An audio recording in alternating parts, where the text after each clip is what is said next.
Bom momento, espectadores e espectadoras do Lado B, e bom momento aos ouvintes da Central 3. Hoje é quinta-feira, dia 5 de setembro de 2024. Eu sou Caio Belandi, direto do seu estúdio. Este é o Lado B do Rio 331, chegando aqui no YouTube e também no feed de podcasts. Para quem já estiver no YouTube, ver se é assinante do canal, deixar o like, ativar o sininho, comentar para engajar, enfim, todo aquele trâmite para o algoritmo entender que você gosta do Lado B, né? Não adianta só assistir. Então, você precisa dizer que gosta, dar o like, assinar, ativar a notificação, enfim, tentar driblar o algoritmo. Hoje o time está completo novamente, com a volta do Fagner aqui na mesa, o Daniel Soares também aqui comigo no Sau Estúdio, e claro, Luara Ramos via internet. Também está com a gente aqui no Sau Estúdio Yuri Moura, professor, gestor público, atualmente deputado estadual pelo PSOL do Rio de Janeiro e candidato a prefeito da cidade de Petrópolis. Yuri, bem-vindo, obrigado por ter aceitado o nosso convite. Vamos bater um papo aí sobre Petrópolis. Valeu, obrigado por estar aqui. Acompanho há muito tempo lá do B, estou feliz de estar com vocês. Fagner, boa noite. Temos aí mais um 7 de setembro vindo, né? E aí os fascistas estão preparando aí os seus chiliques, né? Sempre tem. Os milicos vão desfilar, né? Mostrar aquela força militar. Braço forte, meu amigo. E a Mão gente, leve. pois é, e a gente tem o Grito dos Excluídos aí fazendo 30 anos. São os movimentos sociais, pastorais católicas que organizam atividades em várias regiões do país. E esse ano, sob o mote Todas as formas de vida importam, mas quem se importa? Queria saber o que você, que é um patriota, espera desse 7 de setembro. Bem-vindo. Espero ficar mais velho, em primeiro lugar. O homem nascido em 7 de setembro. Isso é o que acontece todo ano na minha vida.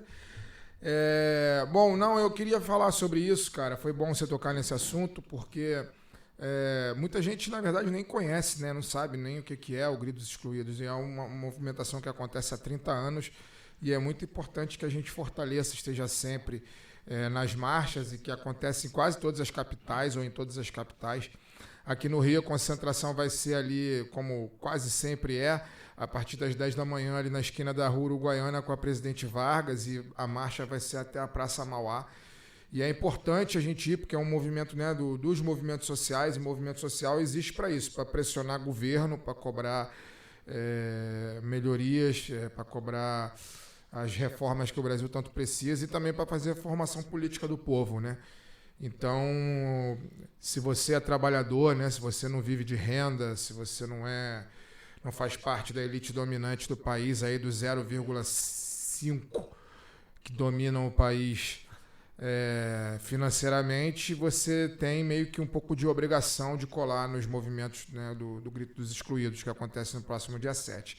Então, é convidar todo mundo.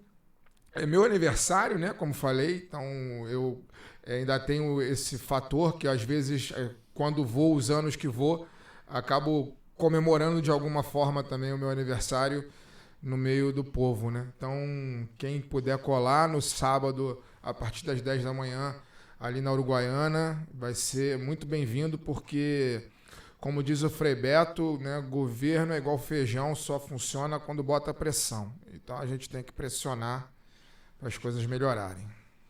É isso. Daniel, boa noite. O Produto Interno Bruto, né, o PIB, soma de todos os bens e serviços produzidos pelo Brasil, avançou 1,4% no segundo trimestre de 2024, na comparação com os 3 meses anteriores.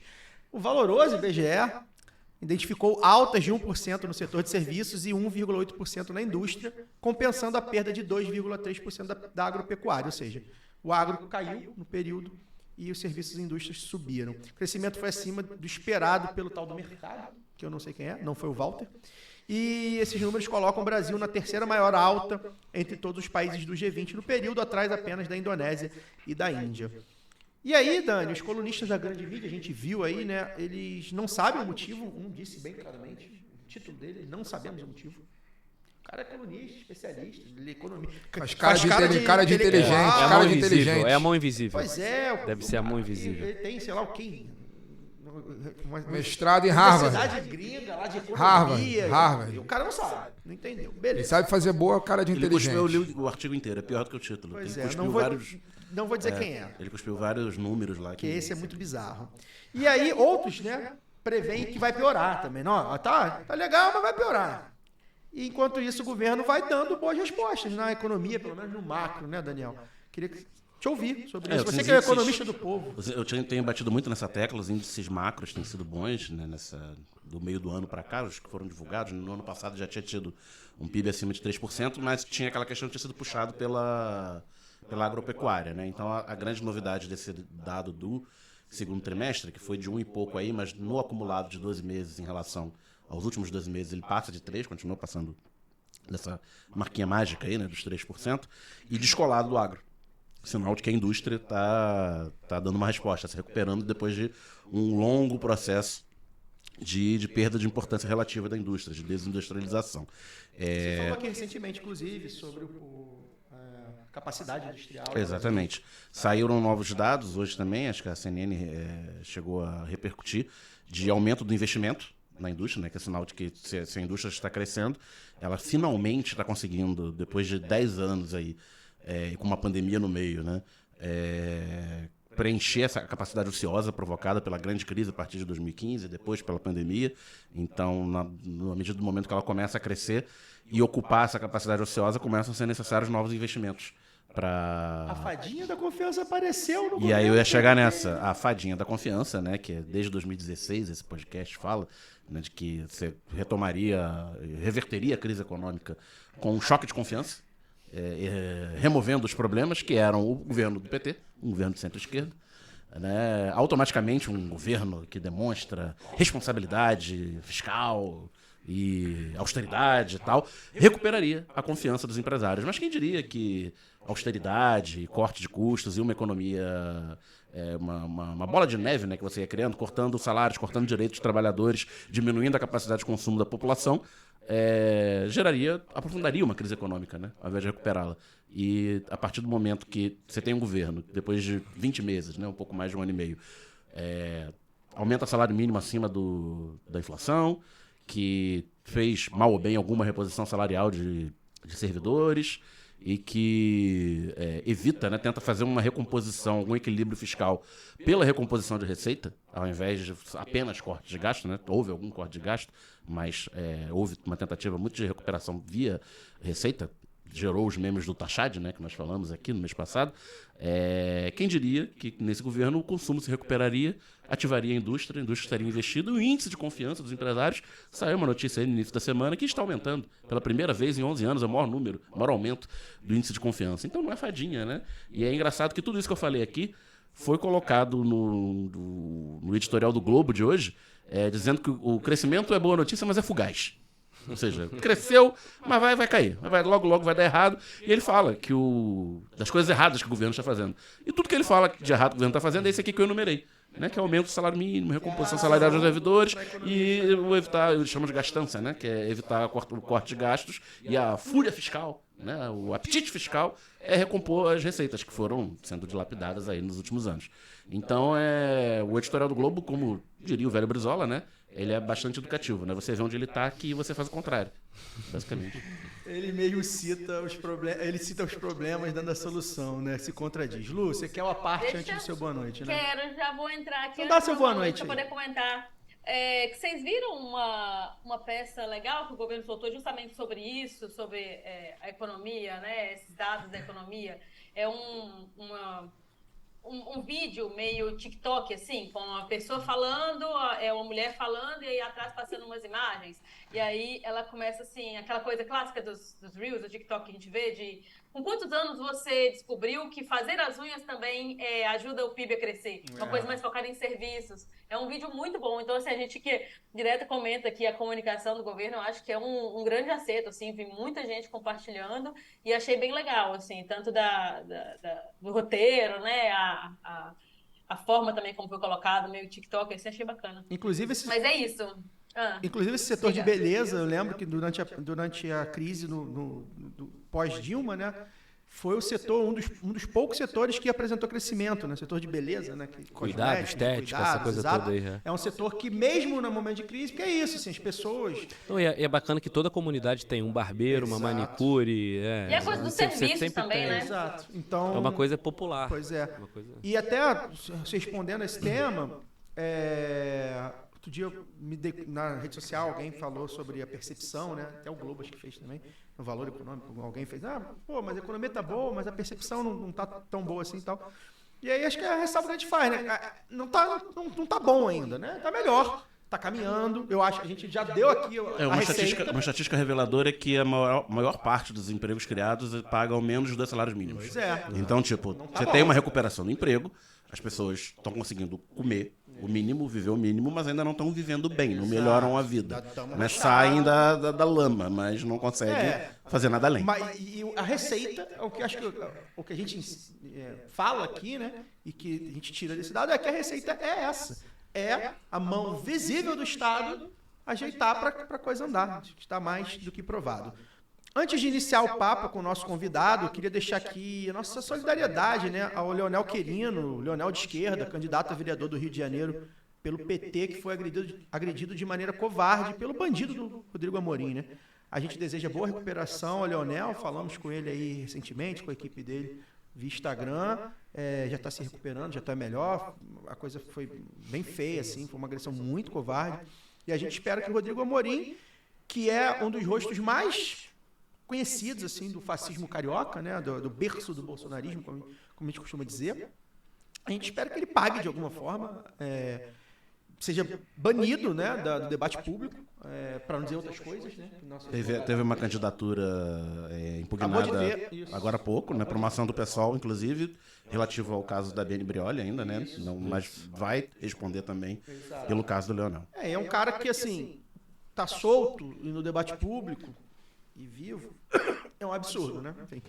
Então, um abraço aí pro Leonel, a gente espera falar com ele aí em breve. Um dos melhores vídeos de campanha que eu vi até agora na rede social é do Leonel, inclusive. Acho que eu mandei até no grupo. Eles entram correndo assim pra pedir. Cara, é muito bom esse vídeo, cara. É muito bom. Parece que tem acontecido alguma coisa na rua, né? Muito bom esse vídeo. Bem, tem uns recadinhos que você já conhece, né? Se você não conhece, tá chegando agora, vai conhecer. Os últimos dias para responder a pesquisa com ouvintes do lado B, a gente precisa muito que vocês participem, a gente quer ouvir vocês, a gente quer entregar um programa melhor, apurar aqui o que a gente tem de bom, maximizar os nossos resultados, né, Daniel? E melhorar o que a gente tem de ruim, enfim, que a gente quer que você indique para a gente também o que a gente pode melhorar. Para a gente é fundamental, e não só quem é ouvinte regular, apoiador, aquela galera que é mais hard, a gente também quer saber de vocês, óbvio, mas aquele ouvinte que ouve de vez em quando, dependendo de quem é o convidado, de quem é o tema, do dia. Pessoa que já ouviu uma vez só e tal, mas assim, a gente quer saber de todo mundo. Até porque a gente não está retendo também, enfim. A gente precisa que vocês percam uns minutinhos, 2 minutinhos, 3 minutinhos, é rápido mesmo, no Google Forms, então... o link é bit.ly/pesquisa lá do B do Rio. Mas a gente vai facilitar, vai colocar aqui na descrição, tanto no Instagram, quanto no Instagram não, no YouTube. Também tem no nosso Instagram, tem um link lá, enfim, a gente convida vocês a participar, vai estar na descrição do episódio, enfim. Compartilhar também, né? Depois que você responder, compartilha lá com aquele grupo de ouvinte, aquela galera, aqueles amigos que você já mandou para o lado B para ouvir e tal. A gente também precisa de você na disputa pelo prêmio Melhores Podcasts do Brasil. Lá do B do Rio concorre na categoria Assuntos Diversos. Você pode votar todo dia, um voto por categoria por dia, até o dia 15 de setembro, ou seja, daqui a pouco. Só ir lá no site prêmiompb.com.br,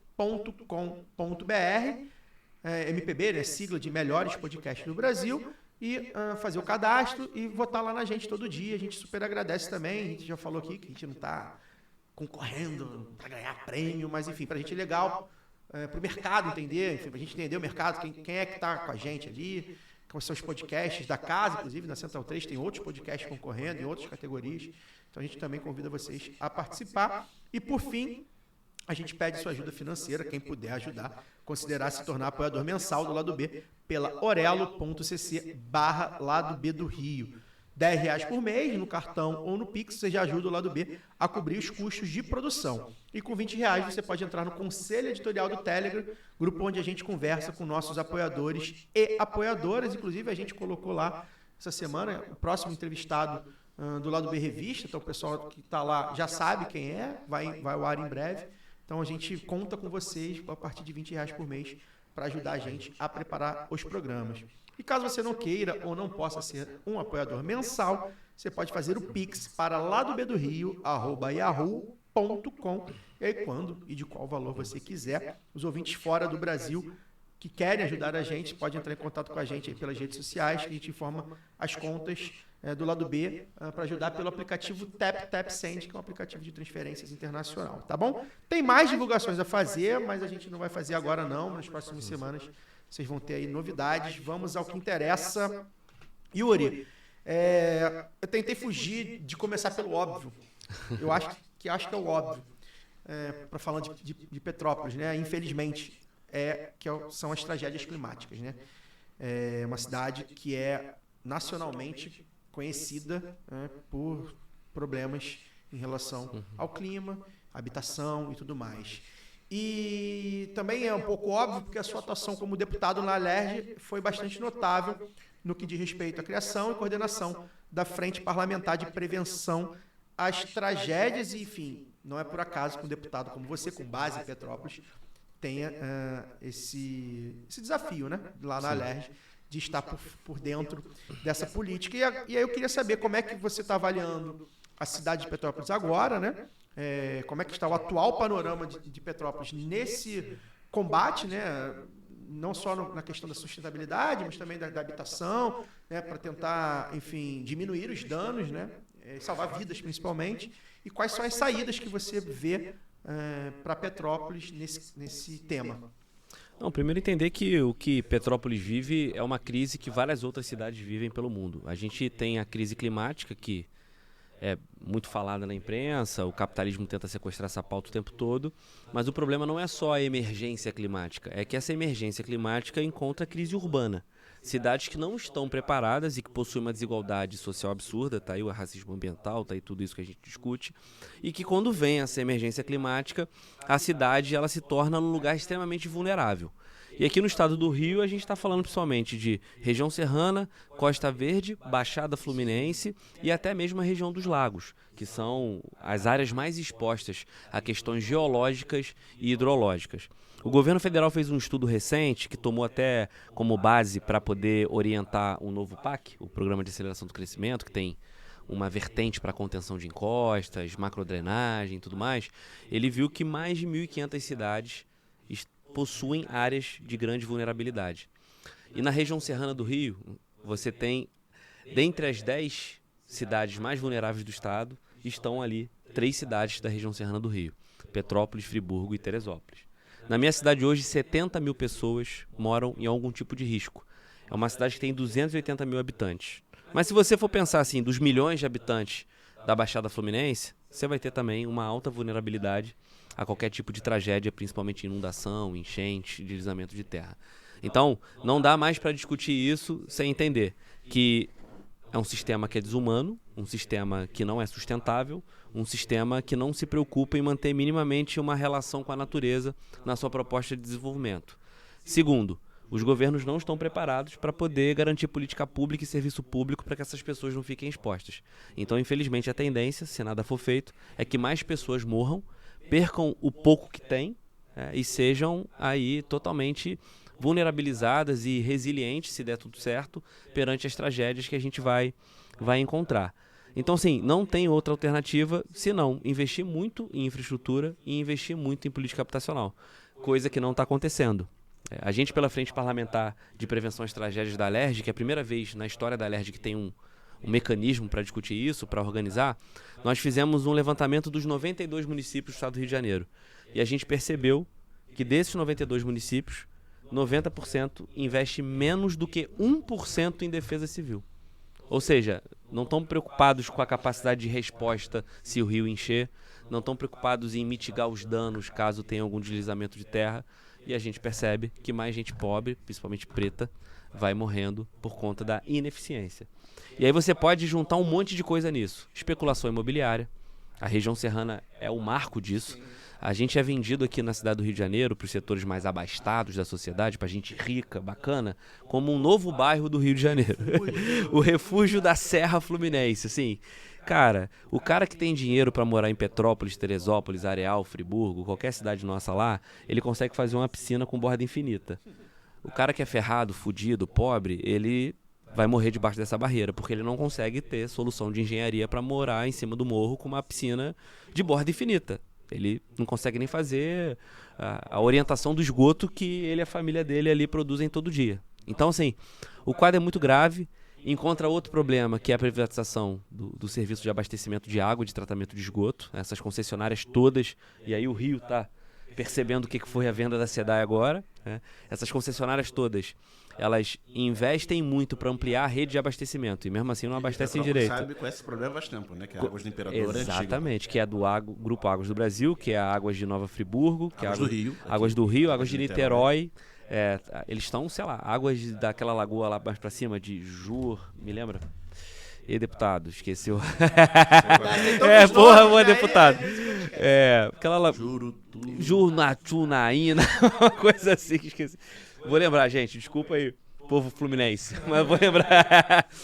Mas enfim, eles estão em vários lugares, e o que os caras fazem? O que dá dinheiro para eles é aumentar o número de consumidores para poder empurrar tarifa, empurrar taxa, um monte de coisa. O tratamento de esgoto não dá dinheiro para eles. Então, vem o Instituto Trata Brasil, que é uma parada deles mesmo, né, dos próprios concessionados, e vem falar, dizer, a gente está melhorando. Então, junta especulação imobiliária, falta de saneamento básico, falta de política habitacional, porque a gente fica sempre dependendo de grandes conjuntos, né? O Minha Casa Minha Vida é muito importante. Eu fiz audiência pública sobre Minha Casa Minha Vida na LERJ, e defendo muito, só que assim, cara, não vai resolver. Juturnaíba.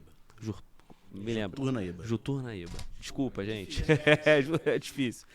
Então, isso tudo gera essa culminância de ter gente no meio dessa crise urbana e climática que envolve falta de política de moradia e serviço público. O problema é, eu não tô vendo hoje, para além dos esforços do governo federal, que ainda são insuficientes, mas são grandes, só a minha cidade vai receber cerca de 70 milhões para contenção de encostas, eu participei desse processo, mas assim, várias outras prefeituras perderam prazo para apresentar projeto, prefeitura que não tem corpo técnico para isso, prefeitura que não tem prefeito que se importa com isso, porque é obra debaixo do chão, é obra preventiva, ninguém vê aquela coisa toda.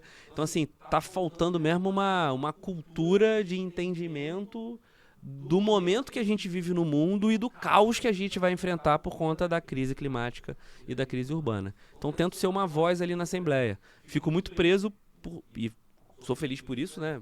Porque levo muito só a situação da minha cidade. Mas, assim, digo para quem tá nas outras cidades da região metropolitana, porque Petrópolis hoje é a região metropolitana, né? E acho que pode servir, inclusive, de modelo, né? Porque se você conseguir aplicar numa cidade que tem um problema... alta vulnerabilidade e tal. Você serve de modelo. A gente aprovou uma lei lá, que é a lei da cidade esponja. Aí depois o vereador, meu companheiro William Siri, trouxe aqui para o Rio, aprovou também. A Isa, lá de Macaé, também aprovou. E a Bia Bogossian, de Três Rios, também aprovou. E o André Siciliano fez uma coautoria comigo, o Andrezinho Siciliano, na LERJ. Todos pegaram o meu texto, que eu aprovei em Petrópolis, que é o que é a cidade esponja. É uma concepção chinesa, né? Os comunistas sempre trazendo soluções, de entender que a cidade não pode brigar com a água da chuva. Ela tem que absorver. São jardins filtrantes, são valas que vão permitir a prevenção de alagamento, teto verde, praças inundáveis. Você pode ter um custo muito menor do que grandes obras de contenção. Muito menor. Tô tentando ser uma voz para isso. Bom, deputado, importante você falar sobre essa questão. Quando você falava, me veio à mente uma conversa, né, que a gente que está ali batendo papo com pessoas de esquerda, com parlamentares, com assessores, a gente sempre ouve muito aqui no Rio de Janeiro.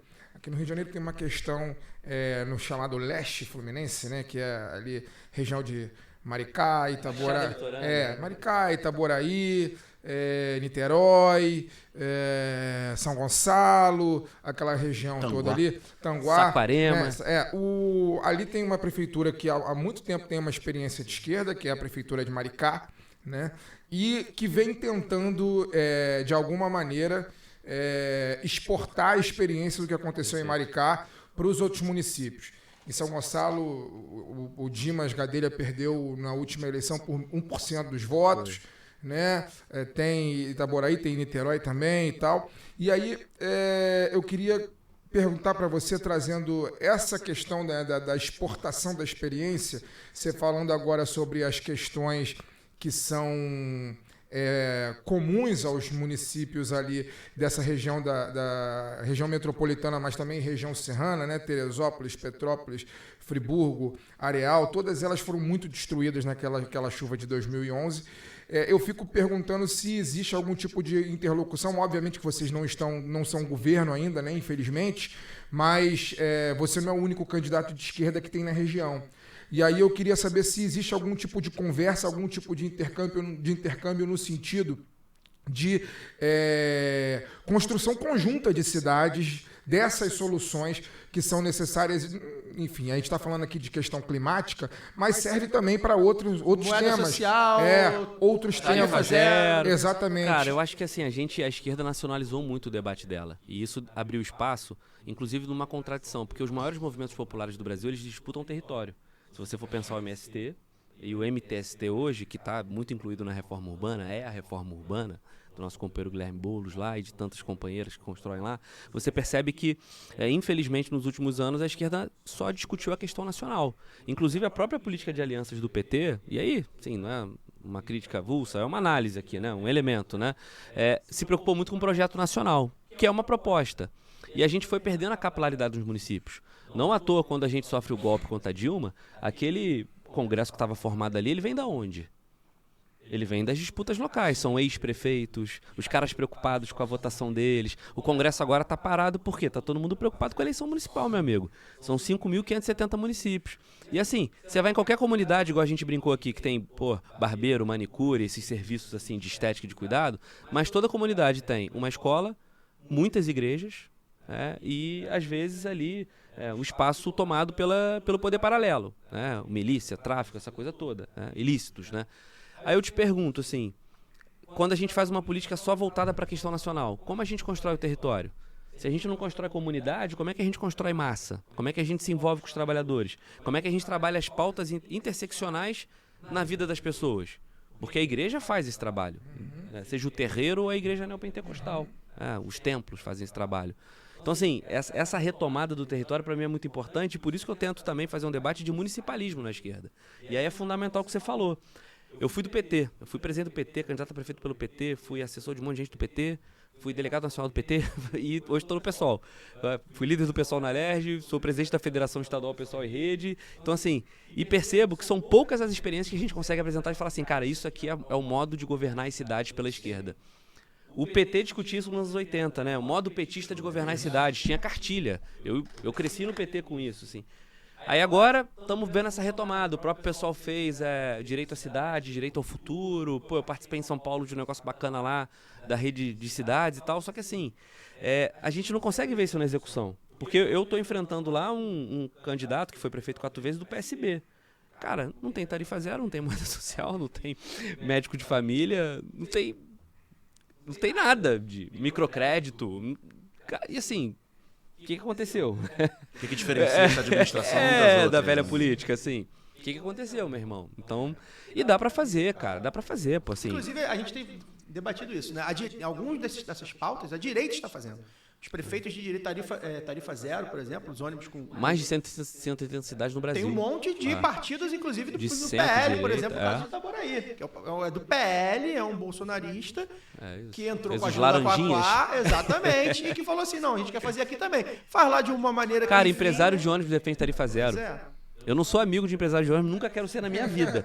Mas, eu conversei com um cara que... Existe isso, tá? Ex-empresário de ônibus. Ele falou assim, cara, a gente já recebe subsídio, e eu tô numa perspectiva de olhar o que está acontecendo no mundo e no Brasil, e acho que a gente tem que fazer o seguinte, meu irmão, tarifa zero vai garantir que o sistema evolua mais e eu vou começar a ganhar dinheiro com outras coisas. O cara me deu um exemplo assim, eu vou vender, sei lá, água, vou botar uma geladeirinha de água dentro do ônibus, né? Porque o capitalismo, ele vai indo embora, né? Mas eu tô preocupado com isso, eu tô preocupado da turma poder entrar no ônibus e ter direito à cidade. O ônibus é pago, só que ele é pago no... Exato, só que hoje você pega assim, todo mundo que tem carteira assinada, quem é que paga a passagem?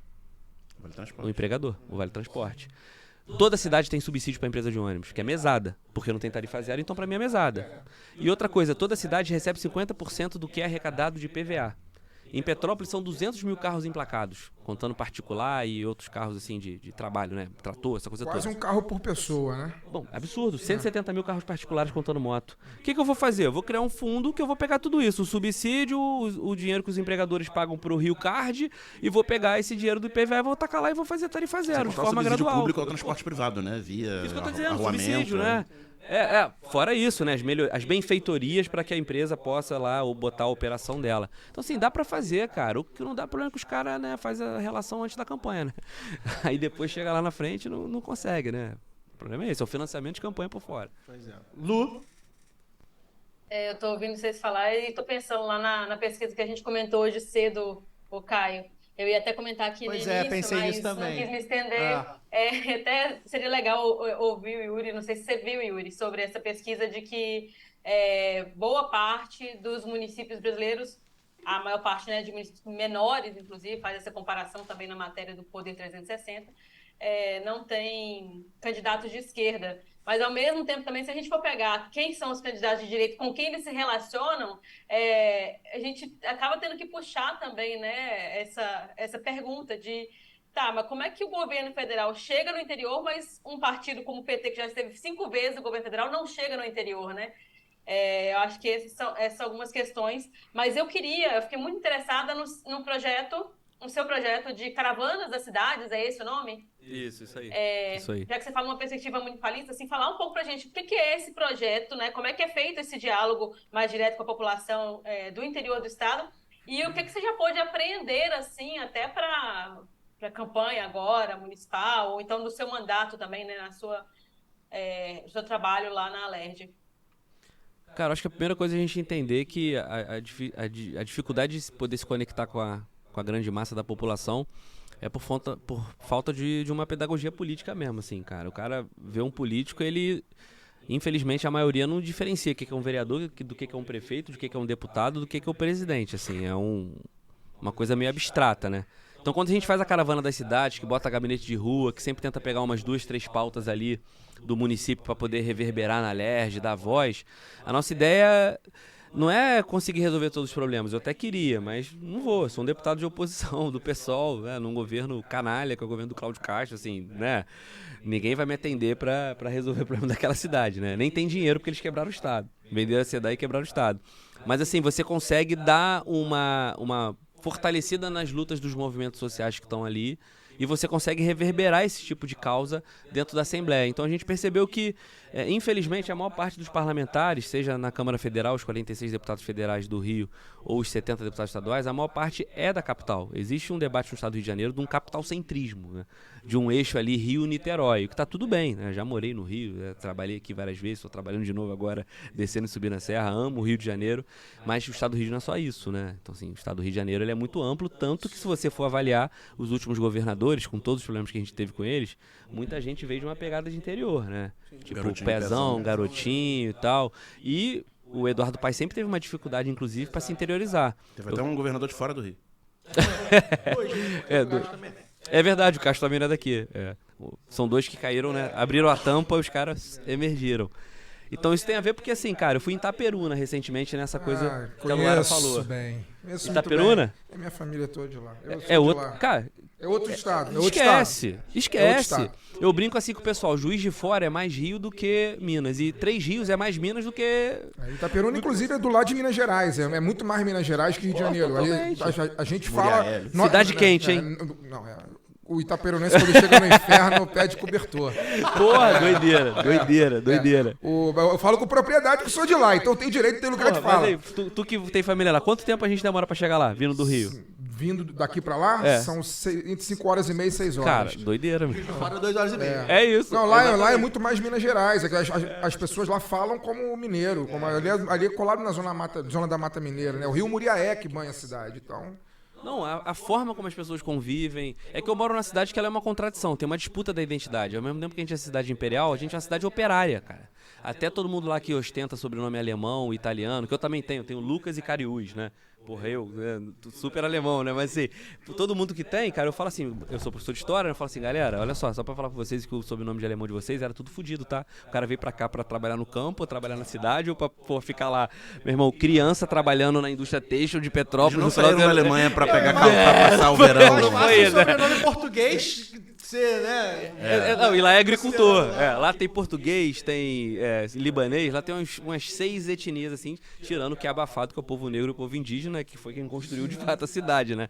Os puris e tal, o povo negro. Então, assim, eu falo assim, cara, que a gente é imperial, mas a gente também é operário. E ao mesmo tempo a gente é muito perto da capital, 60 quilômetros do Rio de Janeiro, e tem uma perspectiva provinciana de interior, uma cidade que se apresenta como conservadora, mas que a gente fura a bolha também, né? Porque eu fui o vereador mais votado e o deputado estadual mais votado e tô perto aí de conseguir um outro feito. Mas assim, é uma disputa recorrente pela identidade. Deixa só, antes do Dani fazer a pergunta dele, só para dar a notícia, fazer uma servição aqui que a gente já tinha feito, né? E eu não falei com a Luara, é a pesquisa do portal Poder 360, que, enfim, portal inclusive bastante complicado, mas a pesquisa parece ser séria, estatística, né? Sinalizou que pela primeira vez em 20 anos, os partidos de esquerda não disputarão mais da metade das eleições para prefeito no país inteiro, né? 51% dos municípios não tem nenhum candidato filiado aos partidos de esquerda disputando a prefeitura, que é uma ausência que cresce conforme diminui a população das cidades, ou seja, é maior nas cidades menores. E o patamar é o mesmo de 2000, ou seja, antes da primeira eleição do Lula, e vem diminuindo desde 2016, né? Com um golpe em Dilma. Enfim, era o que a Laura queria falar. Acho que é um pouco que a gente está falando aqui sobre essa falta de capilaridade, sobre como o debate sobre município, sobre território, a gente foi perdendo isso, né? E eles estão, enfim, se aproveitando. Yuri, a gente falou dessa imagem de Petrópolis, né, vendida para a capital, né, cidade imperial, uma cidade que você vai só de comprar uma casa, para ser sua casa de veraneio na serra, com piscinas de borda infinita e tal. E essa é muito a visão ali do centro, Petrópolis, que é a parte da cidade mais, na borda do município, né, a parte da cidade mais próxima da capital, 60 quilômetros, você falou, e o distrito ali de Itaipava, que é seguindo um pouco a estrada que segue para Minas Gerais. Entretanto, o município é bem grande e tem uma área rural grande e até com dificuldade de acesso, né? Muita estrada tem lugar com estrada de terra e tal, que tem uma produção agrícola importante, né? Tem a área do Brejal, a área da Posse. Então é um município que é área de veraneio, que é o município imperial, do Museu Imperial, mas também é um município agrícola e que nas áreas urbanas, de franja urbana, também tem muita favela. Queria saber quais as propostas, né, que você apresenta para essa população que acaba sendo também a população que acaba tendo muitas vezes um voto mais conservador, né, na cidade e não conhece e mais propensa também, não, mais vulnerável, né, ao clientelismo e aquilo tudo que a gente conhece. A proposta para a área rural e para as áreas de favela em Petrópolis. É engraçado que hoje o centro de Petrópolis, ali em torno do centro histórico, né, onde a cidade foi fundada, ela corresponde a 17% do nosso território. Mas o adensamento é bizarro, porque 60% da população está naquele entorno. E é onde estão as maiores áreas de tragédia. Quando você pensa assim, Morro da Oficina, Alto da Serra, Quitandinha, onde caiu tudo em 2022, né? A gente teve aí 250 mortes quase. É tudo muito perto do centro, porque inclusive é a parte que é mais vale do ponto de vista da geografia. Isso é um estudo do doutor professor Manuel Fernandes do Couto, que é professor de geografia aqui da UFRJ, um petropolitano, um cara que entende muito disso, né? E é onde estão as bacias dos rios, assim, onde tem um encontro das bacias dos rios. E aí, qual é o grande lance, assim? Não dá para 60% da população estar no meio do vale, né? A gente precisa pensar mecanismos de médio e longo prazo para tentar reocupar o território, principalmente dos distritos, onde tem menos risco. Itaipava, Pedro do Rio. Só que a iniciativa privada já percebeu isso. Hoje você vai em Secretário, que também é outro lugar aqui, super badalado aqui no Rio. Cara, vários globais tem casa lá e tal. A galera que vai na boa, assim, a galera com uma pegada até sustentável e tal. Mas, cara, a gente podia ter feito lá bairros bem planejados, de habitação de interesse social. Perdemos, porque os caras lotearam a fazenda e tem um problema de transporte público também na cidade, né? Real. Pra fora do centro. Passagem cara, um ônibus sem freio, tiraram os cobradores, assim, uma máfia, uma crise absurda. Então, assim, nós temos que redimensionar a ocupação do território de Petrópolis, porque 280 mil habitantes, num lugar super acidentado, com 240 pontos de risco, localidades de risco, com todo esse contingente populacional, 70 mil pessoas vivendo em algum tipo de risco, nós temos que reentender a ocupação desse território. E o segundo, cara, vai ter que fazer obra de contenção pra caramba, por isso que eu briguei muito pra Petrópolis ser prioridade no PAC. E o que eu mais defendo, e o que eu falo em todo lugar que eu vou, que serve aqui pro Rio também, serve pra Baixada Fluminense, cara, melhoria habitacional. É lei defendida por todos os arquitetos e arquitetas populares, que é a assistência técnica de habitação de interesse social. Que é você olhar pra casa do sujeito e falar assim, pô, meu irmão, se eu der uma melhoradinha na tua casa, a casa sai um pouco do risco. O que é a melhoradinha? Pro cara é caro pra cacete. O cara não vai gastar 3 mil reais no muro de contenção. Mas a prefeitura pode chegar lá, botar o material, um arquiteto e um engenheiro popular orientar e faz um mutirão, toma cerveja, resolveu. E eu falo isso com dados, porque de 2022 foram 15 mil casas interditadas em Petrópolis depois da tragédia. O Ministério Público, isso está nos autos de uma ação civil pública, fez um estudo junto à Defesa Civil e viu que 75% dessas casas interditadas poderiam sair do risco. Ou diminuir o risco, né? Porque o risco ele tem graus. Né? E aí as pessoas poderiam ficar na casa delas, se tivesse um bom tratamento de esgoto, se tivesse um murozinho de contenção. É um custo para que para a prefeitura não é tão... Calha, as pessoas não botam calha. Sim. Porque, porra, cara, tu é trabalhador, meu irmão. Tu faz a tua casa em 10 anos, né? Em parte. Qualquer 500 reais é uma parte significativa da renda. Exatamente, assim, aí não tem saneamento, logo não tem captação de água, não tem nada. Então, assim, dá pra fazer, cara. Só que não dá pra ter essa lógica de esperar as pessoas morrerem, perderem tudo, pra jogar no aluguel social, que até a lei do aluguel social em Petrópolis é minha, a gente teve que atualizar a lei pra atender o contingente de gente que veio da tragédia de 2022, né? Tive que modernizar a lei, pra depois do aluguel social o cara esperar com a família dele 10, 12 anos para receber um Minha Casa Minha Vida que é pior do que a casa dele. Sim. Porque eu conheço uma senhora, pô, é foda isso, cara. Cara, meu irmão, sim, nossas mães, nossos pais, né, compram uma máquina de lavar. Casa de Bahia, meu irmão, ferrado, uma geladeira maneira, fica pagando 10 anos aquela porra. Aí, meu irmão, consegue salvar na chuva, entregam pra ela um apartamento do Minha Casa Minha Vida, não cabe. Porra. É isso, é isso. Foda, né? Eu conheço... Cara, eu nasci em 90. Eu fui vereador, sou deputado, posso ser prefeito da cidade um dia. Eu conheci uma senhora que estava na fila do aluguel social desde 88. Que é onde quando a minha rua caiu, que eu não era nem nascido. Isso, e a gente você tá falando de uma chuva de 2022, cara, que aconteceu isso quando você citou 2022, eu nem lembrava, porque na minha cabeça... Não foi em verão, né? Foi. 15 de fevereiro e 20 de março. Foram duas porradas. Já foi no final do verão. Foi duas porradas. Mas é porque na minha cabeça é muito forte 2011. Ah, sim. 2011 mil mortes. 2011 é muito forte. E é isso, as pessoas passaram de novo em 2022 o que elas já passaram em 2011. Quem sobreviveu, né? Obviamente, que morreu. Aquelas imagens terríveis que a gente viu que... Eu não sei nem se a chuva de 2002, se a quantidade de água que caiu... O maior índice pluviométrico foi de Petrópolis. Mas aí quem ganhou foi São Sebastião do Alto, agora na última, que bateu mais de 550. Pois é, então a gente... é o maior índice registrado há pouco tempo. A gente está falando de pessoas que muitas vezes perderam tudo em chuvas de 10 anos atrás e que quando estava começando, muitas vezes, reconstruir a vida, perdeu tudo de novo. Né? É isso. E o mesmo grupo político mandando lá há quantos anos, meu Deus do céu. E se dizendo progressista. O socialismo bastante criativo. Tem mais criatividade do que hoje socialismo. Eu tomei uma porrada ainda. Saiu um vídeo do Lula apoiando os caras lá. Eu falei, porra, meu irmão. Enfim, onde esses caras estavam em 2014, 2016? Eu tava lá. A gente fala sobre isso, né? Porra, meu irmão. 2016 você foi candidato pelo PT, né? Eu fui, sabe como é que eu comecei o debate? Primeiramente fora Temer, que era a nossa chamada. E os caras lá tinham feito campanha do Aécio, porque o Eduardo Campos morreu, e os caras eram do grupo dele no PSB, fizeram a campanha do Aécio. E eu lá, candidato a prefeito 2 anos depois, meu irmão, primeiramente fora Temer. Aí a Tribuna de Petrópolis, que é um jornal lá da cidade, fez assim, o que acham os vereadores e o prefeito, que por acaso é o atual, acham do golpe. Todo mundo assim, que a justiça seja feita. Que seja o melhor pro Brasil. Eu falei, cara, meu irmão, e eu lá sustentando sozinho. A gente é de 2016. A gente começou em 2016, bem antes do golpe ser sacramentado, assinado em agosto.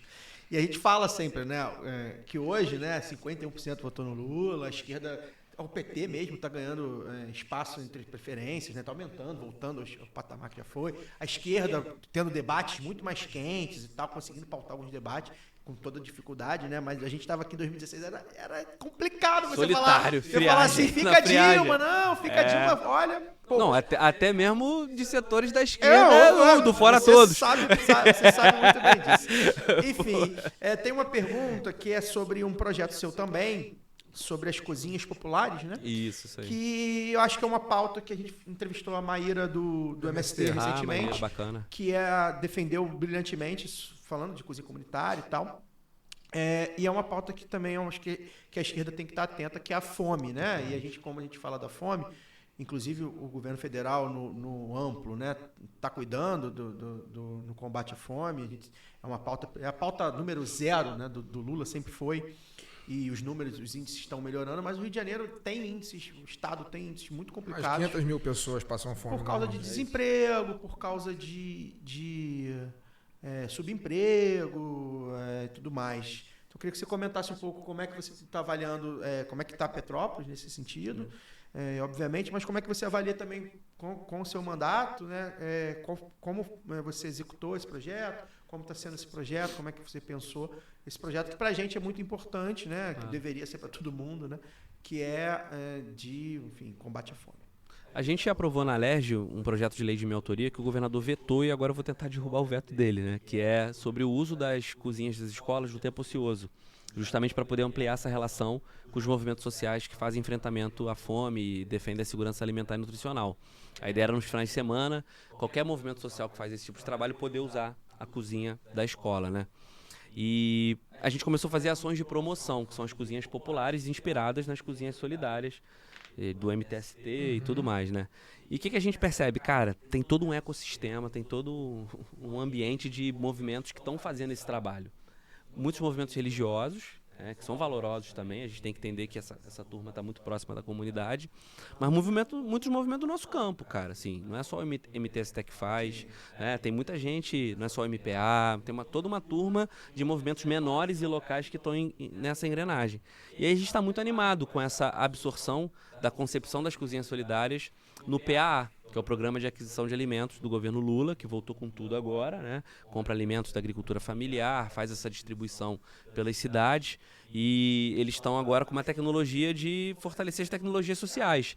Então, várias cozinhas vão começar a receber ainda nesse ano infraestrutura, fogão, papapá, PPP, pagamento para as mulheres e para os homens que trabalham como cozinheiros e cozinheiras, e isso vai fortalecer, ampliar aqui no estado do Rio de Janeiro as 1.000 e poucas cozinhas que a gente já conseguiu mapear. É um trabalho que a gente tem feito, eu, Renata Souza, pastor Henrique Vieira, nessa articulação com Guilherme Boulos, e a gente entende que isso vai ser muito próspero. E claro, assim, pensando soluções para as nossas cidades, a forma de esquerda de governar, não tenho dúvida nenhuma que cozinha comunitária é o caminho. Restaurante popular, café do trabalhador é importante, mas geralmente está muito centralizado, está ali na grande área urbana. A única forma da gente poder realmente chegar nas comunidades, nas periferias, é criar essas cozinhas comunitárias junto da comunidade, gerando inclusive renda para essa turma que trabalha e assim, algo que é fundamental. A cozinha acaba sendo uma porta aberta para outras discussões, né? Cara, essa é a grande lógica da cozinha solidária. Eu faço um debate que é de paternidade ativa, que é uma coisa meio, Luara, me desculpa, né? Uma coisa meio de homem que tá tentando eximir sua culpa, né? Mas é que eu tenho 2 filhos, eu, sou super apegado a eles e tal. E aí eu comecei a estudar um pouco sobre a política nacional de assistência à saúde do homem. E vi que o pré-natal do companheiro, que deveria ser algo óbvio, né? O cara saber se não tem alguma doença que passou pra companheira, pro filho, pra filha ali. O cara ver se não tá todo ferrado de coração, de sangue, não sei o quê, pra não morrer e deixar todo mundo aí. Ele é uma estratégia para puxar o homem pro SUS, para puxar o homem pro outro cuidado, porque a gente se cuida pouco, né? O homem é o que menos vai no médico e tal. E o pré-natal do companheiro tem a ver com toda essa coisa de combater a mortalidade infantil, do acesso aos benefícios sociais, porque, quem não faz o pré-natal perde o Bolsa Família, aquela coisa toda. E aí eu comecei a pensar, cara, se a gente conseguir governar a cidade, expandir as cozinhas comunitárias, nós vamos debater pré-natal do companheiro nas cozinhas comunitárias. Nós vamos debater, cara, economia da nossa perspectiva com essas famílias. Nós vamos retomar a ocupação do território. A cozinha comunitária, espaço de formação. É isso. Essa que é a parada, eu não consigo, aceitar que esses caras não enxergam isso, que isso é um projeto. Não teve uma revolução que não se preocupou com a ocupação do território. Os centros de defesa da revolução em Cuba, os soviets eram isso. Então assim, cara, pra que caminho a gente tá indo pra ficar mais preocupado que bloquear o X, né? Que porra, cara, né? Do que eu tô preocupado com o meu vizinho que tá fudido com fome, né? Cara, Então vamos olhar mais pro vizinho com fome, né? É isso. Fagner, Não, era o espaço, último. rapidinho, Vai, Lu, só pode uma ir. partezinha. A É porque parte. é um espaço, como o Daniel falou, né? Uma parte, peguei do Fagner. É um espaço de formação, mas é um espaço principalmente de relação. Né? Que as pessoas de ali outra- elas vão é se isso. conhecendo. Porque muitas vezes a gente está Convívio, né? nas cidades, né? A gente está ali na nossa vida e tal, e não tem essa interação. Às vezes você não conhece um vizinho, que, Isso. né? A pessoa mora do seu Perfeito. lado ali, mas que você veja, tá? Mas você não tem uma relação, não sabe o que aquela pessoa faz. E esses espaços de relação, eles são fundamentais para que a gente, a partir dali, crie, de fato, né? Essa sensação de companheirismo, de pertencimento Solidariedade. também nos territórios, de solidariedade, obviamente. Isso. Mas eu acho, assim, partindo mesmo dessa coisa das relações, eu acho que é fundamental pensar. E as cozinhas, elas têm isso, né? Porque você tem as funções ali, então as pessoas vão precisar cooperar, vão criar formas de fazer aquilo ali, né? As melhores formas de cooperar para poder fazer sair o rango e pensar novas ações. Eu acho que isso também é bem legal, assim.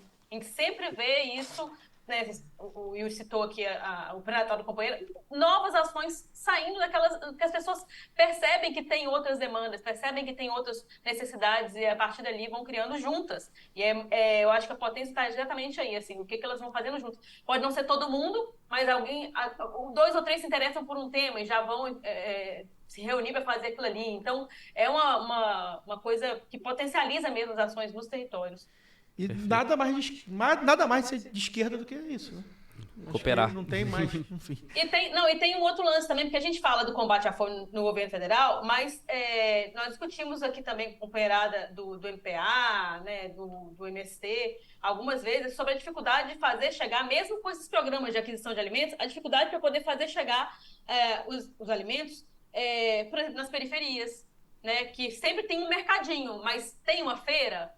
Como é que faz chegar, às vezes, no morro, sabe, alimento para as pessoas? Como é que elas fazem? Elas fazem um mercado que é mais próximo de casa. Então, ele vai comprar ultraprocessado, não vai comprar uma coisa, né, um alimento orgânico, bem cultivado, comida saudável. Então, quando você coloca o pessoal para poder fazer também a própria comida, assim, eu acho que eu costumo falar isso porque mesmo uma palavra de ordem dentro desses movimentos, né, de que comer e de fazer a própria comida são atos políticos. Totalmente. Então, as cozinhas comunitárias, eu acho que são realmente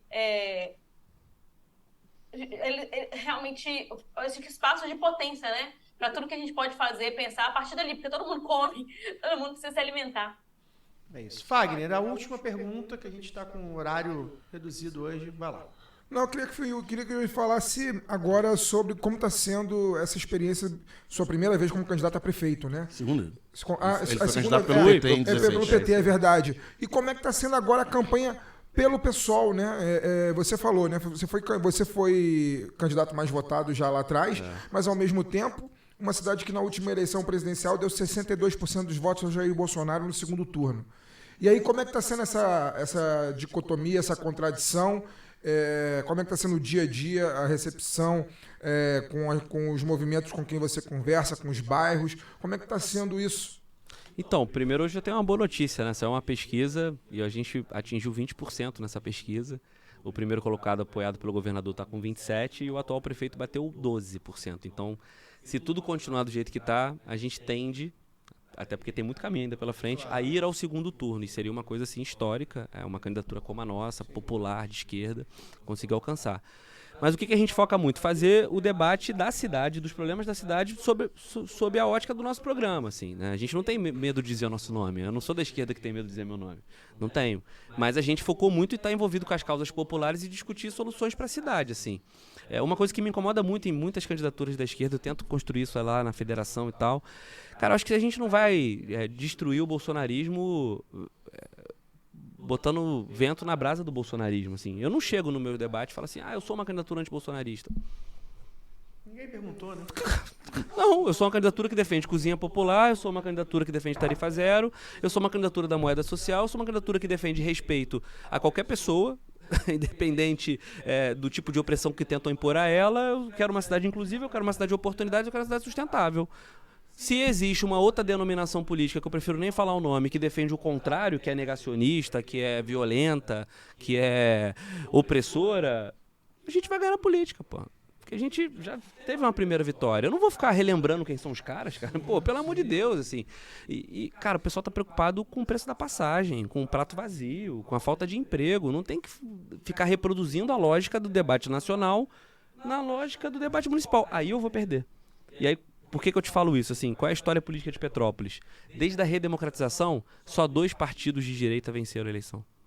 Olha que louco. Não estou dizendo que a gente teve governos que governaram como a esquerda. Pretensamente. Pô, pretensamente, assim, você teve um cara do MDB, que mais da centro-direita do MDB, naquele momento, Cabral, não sei o quê, pós-Cabral até, Pezão, mas assim, que o PMDB estava muito forte no estado, o cara ganhou a eleição nessa, e teve um candidato do PSDB, que é um cara progressista, inclusive declarou apoio pra mim, porque ele foi prefeito pelo PSDB em 96. Esquerda pra valer. E depois ele foi pro PPS, pô, que mas na época era o pós-partidão, né? E é um cara progressista, assim. Votou com o Lula, fez campanha pro Lula, no sentido assim, não, contra o negacionismo, contra o bolsonarismo, e declarou apoio pra mim. Não é mais candidato, e falou assim, eu vou no Yuri. Então assim, pô, cara, esse cara é do nosso campo, né? Tipo, pô, o Alckmin virou do nosso campo, por que ele não pode ser do nosso campo, pô? Então... A primeira eleição dele foi pelo PDT? Pelo PDT, aí saiu do PDT junto do Garotinho, aquela coisa lá que não foi bacana, né? E aí foi, meu irmão, descendo na ladeira. E eu, como vereador, ainda tentei puxar o cara mais pra esquerda, mas não deu não. Assim, nada que eu propus foi, né?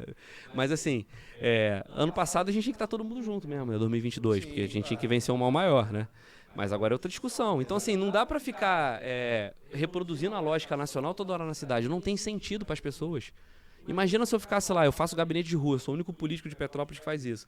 Imagina se eu ficasse lá, gente, temos que vencer o bolsonarismo. O cara fala assim, meu irmão, tô ferrado, o ônibus tá sem freio. Que é isso, cara? Então, assim, acho que é uma questão de linguagem, assim. A gente não precisa ficar reafirmando o nosso jargão pra dizer quem a gente é, meu irmão. Eu quero, cara. E eu acho que a gente perde muito com isso. Eu tento conversar com vários companheiros e companheiras. Eu falo assim, meu irmão, vocês estão errando, cara. Vocês não vão ganhar nada. Vamos ganhar a eleição, vamos governar pro povo, aí o povo vai ver quem a gente é, pô.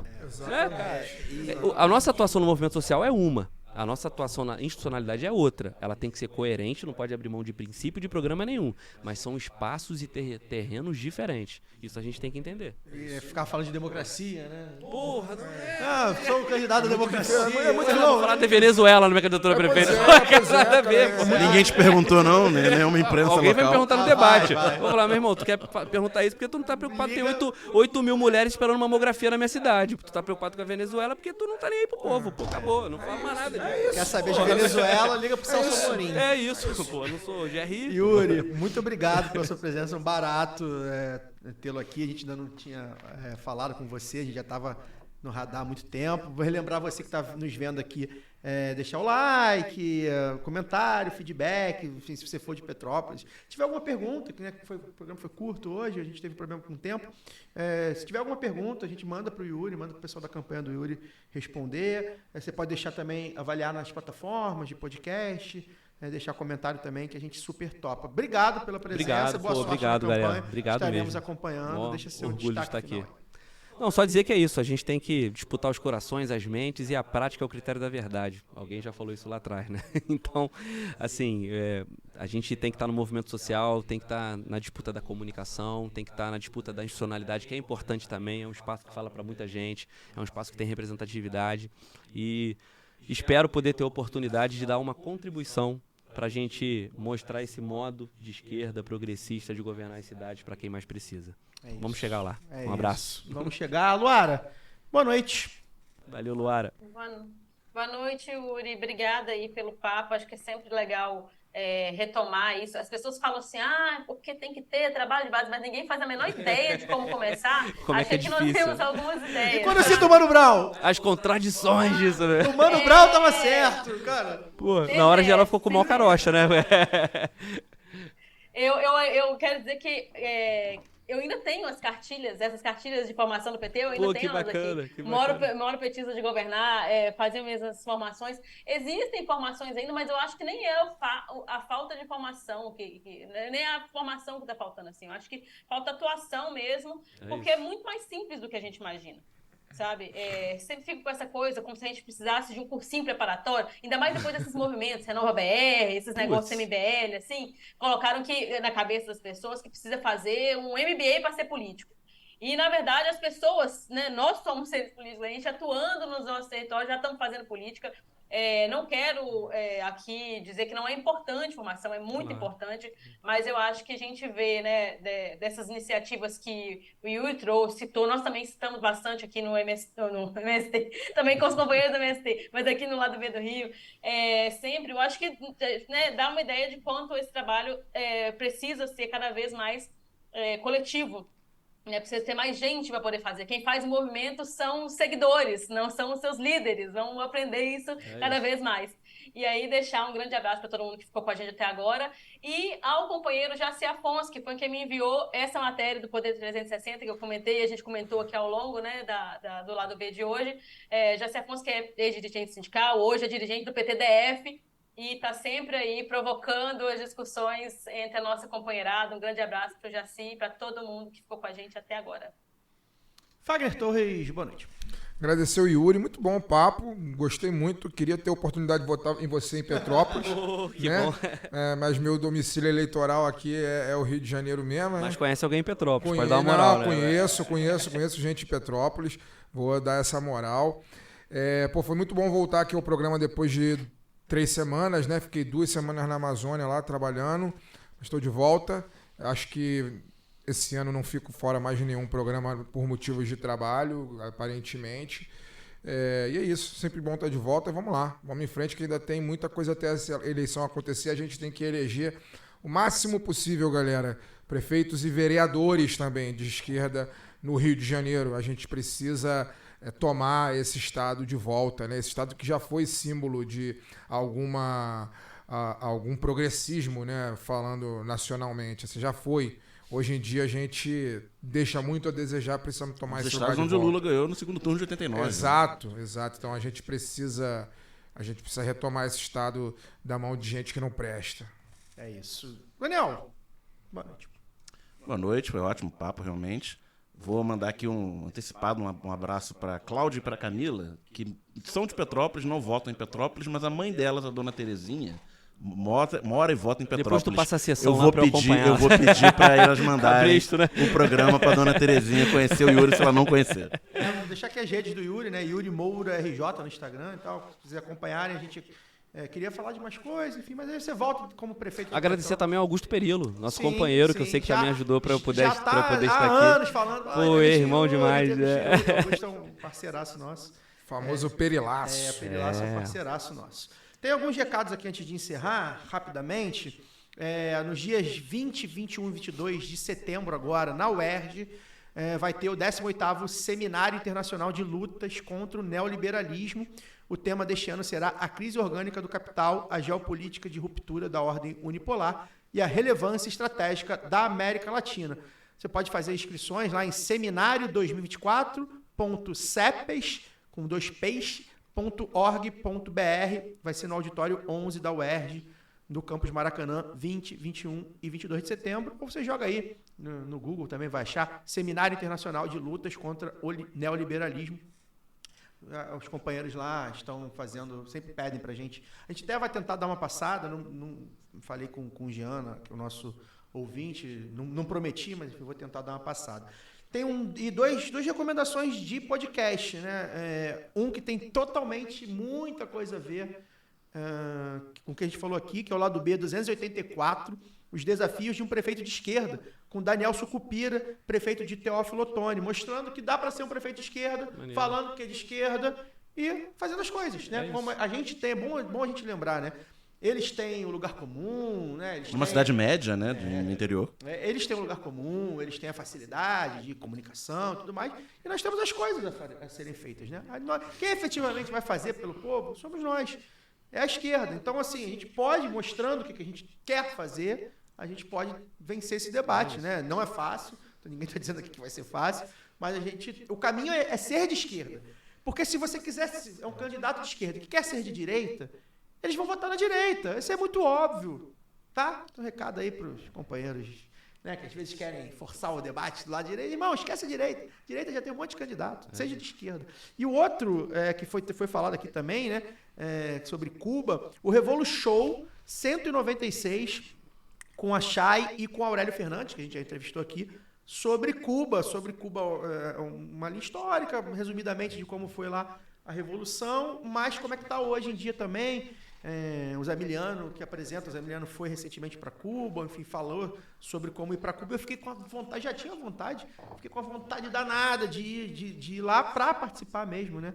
Dos comitês de solidariedade e tal, para ver a coisa acontecendo. Porque, enfim, a gente sabe que a gente não romantiza. O próximo que te mandar pra Cuba, você pede pra pagar passagem. Então, na verdade, eu já vou começar a me movimentar, quem sabe ano que vem ou no próximo. Eu quero ir, quero ver como é, até pra gente saber das dificuldades, enfim. Porque, enfim, tudo em Cuba me encanta muito, né? A forma, mesmo com as dificuldades, repito, a forma como a sociedade se movimentou e se construiu pós-revolução lá e como se mantém, né? É muito interessante e eu quero conhecer, ver de perto. A gente vai encerrando por aqui. Semana que vem a gente volta, se tudo der certo. Mais uma pré-candidata, né? Vereadora aí para falar sobre a cidade de Sorriso, Niquete City, alô Niterói. Então a gente espera vocês. Vamos descer a serra. Vamos descer a serra, voltando em direção ao Rio. Forte amplexo, até lá.